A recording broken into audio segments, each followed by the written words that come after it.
नमस्कार दोस्तों, आप देख रहे हैं HW न्यूज और मेरा नाम है सोनू कनौजिया। कांग्रेस के पूर्व अध्यक्ष और वायनाड से लोकसभा सांसद राहुल गांधी के कैम्ब्रिज यूनिवर्सिटी और यूके में दिए गए भाषण को लेकर देश में इस वक्त जमकर राजनीति हो रही है। लेकिन सबसे ज्यादा चर्चा हो रही है राहुल गांधी के उस बयान की जिसमें राहुल गांधी ने एक बार फिर से भारत को यूनियन ऑफ स्टेट कहा है। राहुल गांधी ने ऐसा क्यों कहा है और ये कितना सही है और कितना गलत है, ये मैं आपको इस शो में बताऊंगा। लेकिन उससे पहले मेरी आपसे अपील है कि आप इस वीडियो को बड़े पैमाने पर शेयर करें। राहुल गांधी ने एक बार फिर से कैम्ब्रिज यूनिवर्सिटी में लेक्चर दिया तो फिर से उनके बयान को लेकर हंगामा मच गया। बीजेपी वालों का यह कहना है कि राहुल गांधी का यह बयान भारत को तोड़ने और भारत को बदनाम करने वाला है। आपको मैं एक एक करके बताऊंगा कि राहुल गांधी ने अपने भाषण में क्या क्या कहा।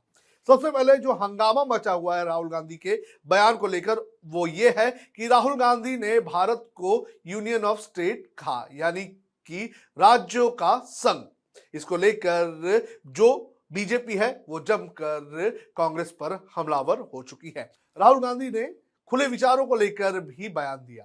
कांग्रेस लीडर ने कहा कि हमारा देश और खुले विचारों वाला देश है, यानी कि बहुत खुले विचार हमारे देश में होते हैं। एक ऐसा देश जहां हम अपने ज्ञान को गर्व के साथ देखते हैं, एक दूसरे का हम सम्मान करते हैं। अब ये सब तबाह हो गया है, आप मीडिया को भी देख सकते हैं।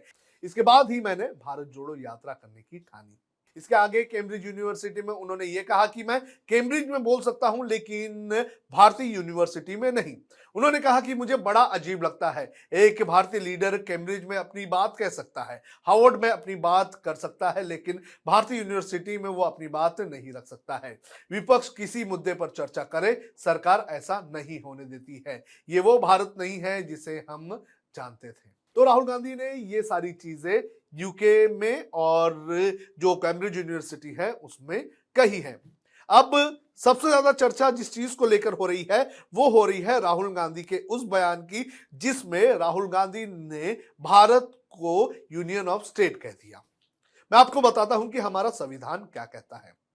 संविधान का सबसे पहला अनुच्छेद ही भारत को परिभाषित करता है। यह कहता है कि भारत अर्थात इंडिया राज्यों का संघ होगा। यही हमको स्कूलों में भी पढ़ाया गया है।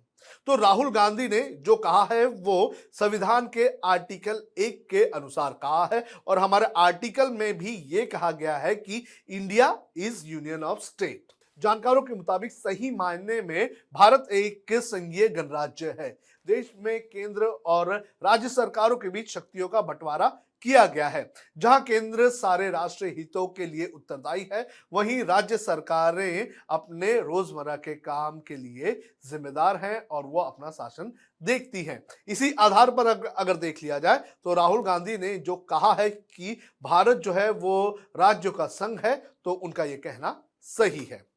बीजेपी इस बयान के खिलाफ क्यों हो सकती है ये मैं आपको अपने हिसाब से बता दे रहा हूं। हो सकता है कि मैं गलत हूं या फिर मेरे विचार के अलावा आपके कुछ और विचार होंगे।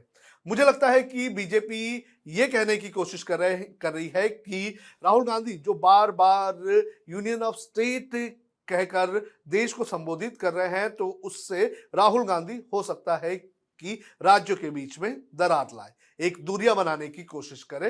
हो सकता है कि बीजेपी ये सोचकर राहुल गांधी का विरोध कर रही है।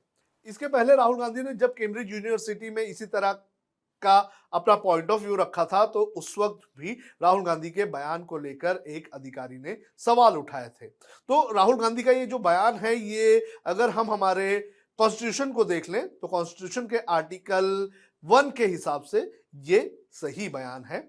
लेकिन मुझे लगता है कि इस पर ज्यादा चर्चा नहीं होनी चाहिए, बल्कि चर्चा होनी चाहिए है लोगों के विकास के लिए, और चर्चा होनी चाहिए कि राज्य और केंद्र सरकारों के बीच किस तरह से तालमेल और अच्छा हो।